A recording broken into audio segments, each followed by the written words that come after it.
ہر روز مجھے مشورہ دیا جاتا ہے کہ ماشاء اللہ لگا دو۔ اگر آپ کے فیصلوں کی وجہ سے سیاسی اور معاشی عدم استحکام آ گیا تو ریاست اور عدالت کچھ بھی نہیں رہے گا۔ مقدمات اتنے کمزور ہیں اور مواد اتنا فضول ہے کہ یہ مقدمات اعلیٰ عدالتوں میں اڑنے ہی تھے۔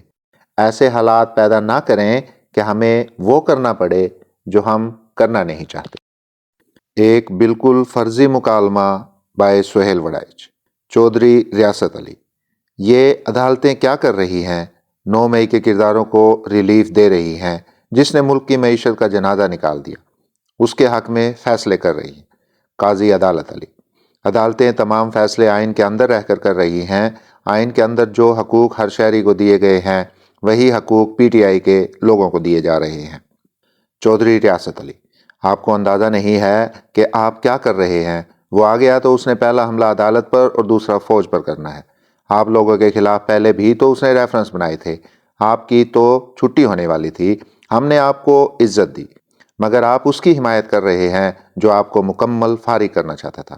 قاضی عدالت علی: ہم آئین کے پابند ہیں، اگر اس نے ہمارے خلاف زیادتیاں کی تو کیا ہم بھی اس کے ساتھ زیادتیاں کریں؟ یہ غیر جمہوری، غیر انسانی رویہ ہوگا۔ ہمیں عمران خان سے محبت نہیں ہے، لیکن ہماری ایک ساکھ ہے اور آئین کے ساتھ ہماری کمٹمنٹ ہے، اس لیے جہاں ریلیف بنتا ہوگا ہم دیں گے۔ چودھری ریاست علی: عمران خان سے ہمارا اختلاف اس کی پالیسیاں ہیں، اگر وہ آ گیا تو ملک ڈیفالٹ کر جائے گا، سب سیاستدانوں کو پھر جیل میں ڈال دے گا، ایک بار پھر گوگی اور پنکی کا راج ہوگا، نابالغوں کی کابینہ ہوگی، میڈیا کا ناطقہ تنگ ہوگا، فوج کے ساتھ تو باقاعدہ محاذ آرائی ہوگی۔ قاضی عدالت علی: عمران کو مونسٹر مقتدرہ نے بنایا، ملک کی سیاست، عدلیہ، میڈیا، ہر ایک کو اس کی خاطر کچل کر رکھ دیا۔ اب آپ اسے عدلیہ کے ذریعے توڑنا چاہتے ہیں تو یہ ممکن نہیں۔ ہمیں آئین کی کتاب کے اندر رہنا ہے، ہم آئین کی قیمت پر عمران خان کو روند نہیں سکتے۔ اگر ہم نے ایسا کیا تو تاریخ میں ہم جسٹس منیر اور جسٹس نسیم حسن شاہ کے ساتھ کھڑے ہوں گے۔ چودھری ریاست علی: یہ ملک ہے تو آئین ہے، معیشت ہے تو ملک ہے۔ عمران خان کو ریلیف دینے کا مطلب ہے نہ ملک رہے گا اور نہ اس کی معیشت بچے گی، اور جب یہ ملک نہیں رہے گا تو آئین کہاں کھڑا ہوگا؟ آپ حقائق کو سمجھیں اور ان پر غور کر کے فیصلے کریں۔ آپ کے فیصلے ملک کو بحران میں دھکیل دیں گے۔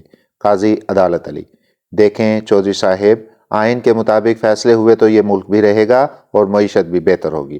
دنیا بھر میں جہاں جمہوری حکمرانی ہے وہاں سیاسی اور معاشی استحکام دونوں آ جاتے ہیں۔ چودھری ریاست علی: آئین کا خیال ہمیں سب سے زیادہ ہے۔ ہر روز مجھے مشورہ دیا جاتا ہے کہ ماشاء اللہ لگا دو، عدلیہ اور سیاستدان سب ٹھیک ہو جائیں گے، مگر میں کہتا ہوں کہ یہ تو آپشن ہی نہیں۔ عدلیہ کو اس بات کا بھی خیال رکھنا چاہیے کہ وہ دباؤ سے آزاد ہے، اس کے فیصلوں پر عمل ہو رہا ہے۔ حالانکہ ہمیں کہا جاتا ہے کہ آپ عدلیہ کی بات نہ مانیں تو یہ بندیال کوٹ کی طرح بے اثر ہو جائے گی، مگر ہم نے ایسا نہیں کیا۔ قاضی عدالت علی: یہ نہ بندیال کا دور ہے اور نہ کھوسا اور ثاقب نثار کا، ہم تو انصاف اور آئین کے اصولوں پر چلیں گے۔ آپ ہم سے گندے اور ناانصافی کے کام نہ کروائیں، ملک کے لیے یہی بہتر ہے اور آپ کے لیے بھی یہی بہتر ثابت ہوگا۔ چودھری ریاست علی: پی ٹی آئی والے آپ کو کرپٹ کہتے رہے، آپ کے خلاف مہم چلاتے رہے، آپ کو عدلیہ سے نکالنے کے لیے ریفرنس بھیجا، ہم نے اس کی بالکل الٹ آپ کو دل و جان سے چیف جسٹس مانا، آپ کے ہر حکم پر صاد کیا، مگر آپ کو بھی ریاست کی مجبوریوں کو سمجھنا ہوگا۔ قاضی عدالت علی: جسٹس منیر سے لے کر جسٹس کھوسا تک، جسٹس نسیم حسن شاہ سے لے کر جسٹس نقوی تک، سب ریاست کے ساتھ ہی مل کر چلتے رہے، مگر اس کے نتیجے میں ملک کا بھلا ہوا یا نقصان؟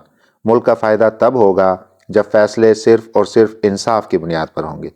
چودھری ریاست علی: آپ کو ہماری شرافت اور دیانت کا ذاتی طور پر علم ہے، میرے کئی ساتھی ہمیں یہ طعنہ بھی سنا دیتے ہیں آپ کی شرافت کی وجہ سے اس طرح کے فیصلے آ رہے ہیں، وگرنہ 75 سال میں کوئی ریاست کے خلاف فیصلے نہیں سنا سکا، تو اب یہ کیسے ہو رہا ہے؟ آپ کو اپنے فیصلوں کے نتائج کا اندازہ نہیں، آپ ملک کو بحران کی طرف دھکیل رہے ہیں۔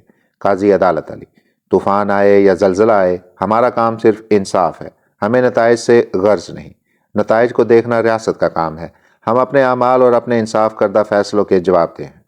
چودھری ریاست علی: آپ بھی دیکھیں آپ کی ناک کے نیچے کیا ہو رہا ہے، پشاور ہائی کورٹ نے کتنا جانبدارانہ فیصلہ کیا ہے، ہمیں فیصلہ کرنے والوں کی سیاسی وابستگی کا علم ہے، وہ فیصلہ کر کے چھٹیوں پر چلے گئے ہیں، ان سے رابطہ تک ممکن نہیں، اس طرح تو عدلیہ سے محاذ آرائی ہو جائے گی۔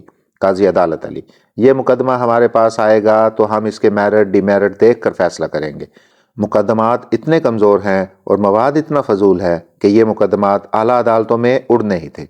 چودھری ریاست علی: المیہ اور بدقسمتی یہ ہے کہ جب تک ریاست عدالت کو غیر جمہوری اور غیر آئینی کام کہتی رہی وہ کرتی رہی۔ اب تو ہم جمہوری نظام لانا چاہتے ہیں، الیکشن کروا رہے ہیں، تو اب عدلیہ ہمارے راستے میں رکاوٹیں کھڑی کر رہی ہے۔ قاضی عدالت علی: ہم چاہتے ہیں کہ الیکشن میں شفافیت ہو، لوگ ریاست اور عدالت کی عزت کریں، اس کی تذلیل نہ کریں، عوام کے فیصلوں کو قبول کریں گے تب ہی آگے بڑھیں گے۔ چودھری ریاست علی: آپ اپنی عظمت کے لیے ملک کے مستقبل سے کھیل رہے ہیں۔ ریاست کسی بھی شخص کی ذاتی بڑائی سے بڑی ہے۔ جو فیصلے آپ کر رہے ہیں اس کے برے اثرات ریاست پر پڑیں گے۔ ہمارا سب کا کام ریاست کے مفادات کا تحفظ ہے۔ قاضی عدالت علی: انصاف کا اصول ریاست سے بھی بہت بڑا ہے۔ انصاف ہے تو ریاست چلتی ہے، نہ انصافی ہو تو نہ ریاست چلتی ہے اور نہ معاشرہ۔ آج پاکستان جن بحرانوں کا شکار ہے اس کی وجہ عدلیہ اور ریاست کی نا انصافیاں ہیں۔ اگر انصاف کا بول بالا ہوتا تو آج پاکستان واقعی جمہوری فلاحی مملکت ہوتا۔ چودھری ریاست علی: تزادستان کو پڑوس اور دنیا بھر سے سیکیورٹی خدشات ہیں۔ ہم ایٹمی قوت ہیں، اس لیے دنیا بھر کی نظریں ہم پر ہیں۔ افغانستان سے دہشت گرد آ کر تباہی پھیلا رہے ہیں۔ اگر آپ کے فیصلوں کی وجہ سے سیاسی اور معاشی عدم استحکام آ گیا تو ریاست اور عدالت کچھ بھی نہیں رہے گا۔ قاضی عدالت علی: تاریخ کا سبق یہ ہے کہ جہاں انصاف ہو وہیں لوگ آپس میں جڑتے ہیں، وہیں استحکام آتا ہے، وہیں معیشت اور نظام بہتر ہوتا ہے۔ چودھری ریاست علی: دیکھنا یہ ہوتا ہے کہ لمحہ موجود میں ہر ادارے یا شخص کے لیے ریاست کیا ذمہ داری ڈالتی ہے۔ آج کی ذمہ داری یہ ہے کہ ریاست کو مضبوط کیا جائے اور ریاست کے خلاف عزائم کو ناکام بنایا جائے۔ آپ اس حوالے سے ہماری مدد نہیں کر رہے بلکہ ہمارے مخالفوں کو مضبوط کر رہے ہیں۔ قاضی عدالت علی: ہمارے خیال میں مسائل کا اصل حل انصاف میں ہے۔ ریاست کے حق میں اور سیاست کے خلاف فیصلوں سے حالات اور خراب ہوں گے۔ چودھری ریاست علی: ہماری شرافت ہماری کمزوری بن رہی ہے۔ ایسے حالات پیدا نہ کریں کہ ہمیں وہ کرنا پڑے جو ہم کرنا نہیں چاہتے۔